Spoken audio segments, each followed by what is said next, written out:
মিস্ত্ৰী সাহেব আজি তোমাৰ লগত এটা ডিছকাশ্যন আছে তুমি যেটো ফুটিঙৰ কাম কৰিছা মই যেটো চাই আছো এটো ফটো এটা মাৰিছো এটো চোৱা ইয়াত তুমি কভাৰিং এফালে বেছি দিছা এফালে কম এটো কিয় কৰিলা এটো কিয় হল কোৱাচোন মোক বুজাই দিয়াচোন স্যাৰ তলত মই ইটা দি ঢালাই কৰিছিলো তো ওপৰত কৰোতে কভাৰিংটো বেছি হৈ গল এটো পিছত মই জগল কৰি মিলি মেইনটেইন কৰি দিম বুলি ভাবিছো এনেকৈ কৰিলে তো নহব তুমি এনে পোষ্টৰ যেটো কভাৰিং থাকিব লাগে এটো জানা নাই কিমান থাকিব লাগে আমি স্যাৰ 2-3 ইঞ্চি মেইনটেইন কৰো 2-3 ইঞ্চি নহয় চোৱা তোমাৰ যেটো ষ্টেণ্ডাৰ্ড যেটো থাকিব লাগে ইয়াৰ পৰা তুমি যেটো ৰিং লগাইছা এই ৰিঙৰ পৰা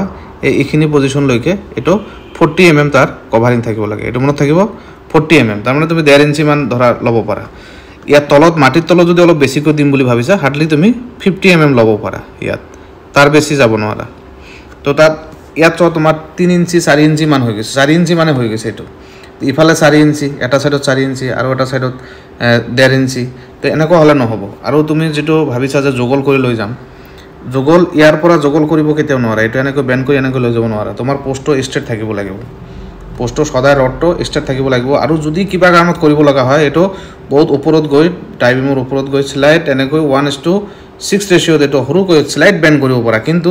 পুৰা ৰডটো যে এনেকৈ বেন্ড কৰি লৈ ইফালে কভাৰিং মেইনটেইন কৰিবা এটো কেতিয়াও নহব এটো কেতিয়াও ভুল নকৰিবা এনেকৈ বেন্ড কেতিয়াও নহয়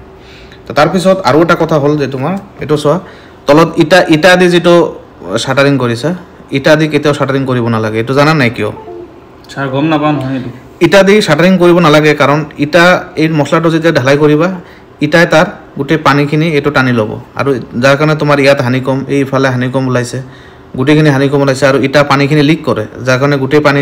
সিমেন্ট আৰু বালিৰ যেটো পেষ্ট থাকে এটো গুটেখিনি তলত সোমাই গৈছে এখানে এনেকুৱা ভুলব কেতিয়াও নকৰিবা কৰিলে তোমাৰ নিজৰ ভুলৰ কাৰণে মালিকৰ গুটে বহুত ক্ষতি হ'ব এটো গুটে পোষ্টটো দুৰ্বল হৈ যাব এটো কভাৰিং বেছি ৰাখিলে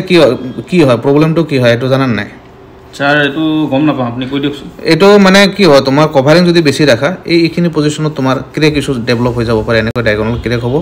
কাৰণ এটো বেছি মোটা যদি বাহিৰত ওলাই থাকে ৰড যদি বহুত ভিতৰত থাকে গৈ এটো এই বাহিৰৰ পোৰ্শনটো তাত ক্ৰেক ডেভেলপ হ'ব কাৰণ ৰডৰ ভিতৰৰ পজিশনটোহে ইয়াত তাত ষ্টেন ভিতৰত পায় আৰু বাহিৰত যেটো থাকে এটো জাস্ট কভাৰিং দি মেইনটেইন কৰিব লাগে যাতে ৰডখিনি বাহিৰৰ ওয়েদাৰৰ লগত কানেক্ট নহয় পানী চানি নহমাই এটো মেইনটেইন কৰিব লাগে এটো তোমাৰ ষ্টেন এটো নিদিব তো হেকানে গুটেখিনি যেটো মেইনটেইন কৰিব লাগে 40 mm কভাৰিং মেইনটেইন কৰি বাকি কামখিনি কৰিবা নহলে গুটে ষ্ট্ৰাকচাৰটো দুৰ্বল হৈ যাব অকল তোমাৰ লছ নহয় মালিকৰো লছ হয় হেকানে গুটে কামখিনি ভালকৈ কৰিব চেষ্টা কৰিবা ঠিক আছে